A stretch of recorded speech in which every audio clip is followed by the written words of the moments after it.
Welcome back. As we said on Friday, it was the 8th anniversary of Elvis's death. Where Australian rock and roll is concerned, the wild one, Johnny O'Keefe, was very much the king. 27 years after his first hit stormed the charts in 1958, another O'Keefe is making big noises in show business, as you've just seen. She's a singer, songwriter, author, and has recently turned her hand to acting. So please make a welcome here on Vicky O'Keefe. Welcome, Vicky. That was good stuff. Did you write that song? Yes, I did, actually. Well, how tough is it being the daughter of a legend? Is it more of a help than a hindrance? Well, I think it's been quite tough, actually. People have their preconceived ideas about what you're going to sound like, and when we initially went on the road about 3 years ago, people came along to see us and they thought that I might have been country and western and cabaret and all that sort of thing, and whereas we were just straight rock and roll. And it was a hindrance in the way that the clubs billed us as a sort of cabaret act, and it was quite disappointing, actually, because I was very much a rock and roller. I mean, you wouldn't guess that from what we just did then. But you've dressed up for the occasion, have you? Oh, yes. I think the guys look marvellous in their white jackets and out of those jeans.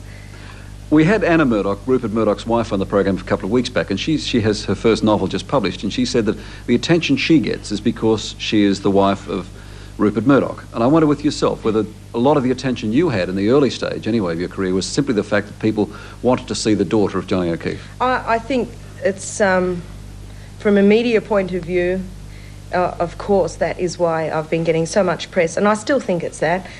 You get sick of that? You get sick of people asking more questions about Dad than they do about your music? I do. I suppose I got pretty fed up in the early stages. I think I came off the road 5 months ago, and I sort of rethought everything, and I branched out into a lot of different areas. Instead of just writing songs for a stage point of view, I started writing a book and doing a lot of other things. I'm doing some modelling and things like that, and I think I've matured a lot since then, and now I suppose that's natural for people to ask me questions about my father, just like you're doing right now. But all right. Well, I don't mind, truly. Well, he was a great man. He's a great rock and roll figure right, as well. Yes, and I'm very proud. Well, let's have a look, and we won't ask any more questions after this. In 1960, it was a very proud dad, Johnny O'Keefe, who told Brian Henderson on Bandstand about your arrival. Let's have a look at that. 1960. Johnny, first of all, congratulations. For anyone here who doesn't know, as I didn't up until a while ago, because I just got back, that you're a father again. Yes. And it's a baby girl. Congratulations, Johnny. Any idea of the name yet? Well, we were going to call her Vicky, Victoria, for short.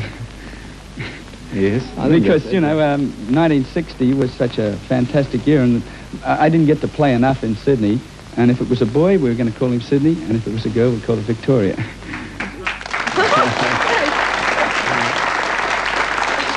And Victoria just said, oh, God, lucky it was a girl. Your brother's, in fact, got Johnny Jr. and what's... Oh, don't call him Johnny Jr. He hates that. John Jr.? John Jr. John Lee O'Keefe. He's now a solicitor. And what are the other brothers? Peter Conservatorium? Anthony O'Keefe. No, he doesn't actually go to the conservatorium. He's just been studying privately, but studying to be a concert pianist, that's right. Had you seen that before? No, I haven't. I really get a buzz seeing things like that about my father, actually. What about the ups and downs of Johnny O'Keefe? Wasn't that enough to induce you to go somewhere else, like your brother, into law or something else, and get well away from this business? Well, I think the whole family's a bit that way inclined, actually. Up and down. It's a bit hard to explain, but we got on very well. But I think we're all fairly highly strung, and it doesn't really matter what business we're in. We've all got music in us, and my brother's helped me a lot too with my songs. My brother John helps me write some material, and Peter always helps me with arranging chords and things like that. We're a very close family, actually. Your dad's attitude was very much of do whatever you want to do, and in fact he encouraged you early on, didn't he? Oh, he did, actually. He was the one who suggested that I get formal singing lessons and do all these things necessary to embark on a career and such as the one I have. And like when what you're 17 years old... What did he say, the Bachelor in Pop Music? Well, that's what he called it, and I thought that was rather corny when I was 17 years old. But now I'm looking at it and I think, wow, it was a really good thing to do. But it's taken me, each year I learn a lot more. And I think that he was right in a lot of ways. But I think that's the same for any parent, isn't it? They like to sort of say, right, this is what you should be doing, and all the kids have got all these ideas in their mind, and they always think that they're right. Well, the fact he's such a legend in Australia, there's no way you can get out of running into old memories of your dad. Unless I go overseas. That's right. I mean, oddly enough, you toured with Rick Nelson a couple of years back, and 20 years beforehand, your dad toured with Rick Nelson. Yeah, it was quite amazing. I didn't really know that until we actually went on tour. To be quite honest, I didn't really know who Rick Nelson was. What have you got upcoming? We've been offered a national tour in November with an international band, and we're negotiating that at the moment.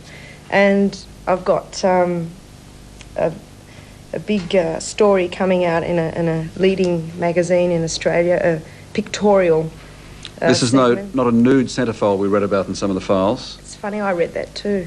No, I can't really say at this stage. It's going to be very controversial, I should imagine. Australian Madonna?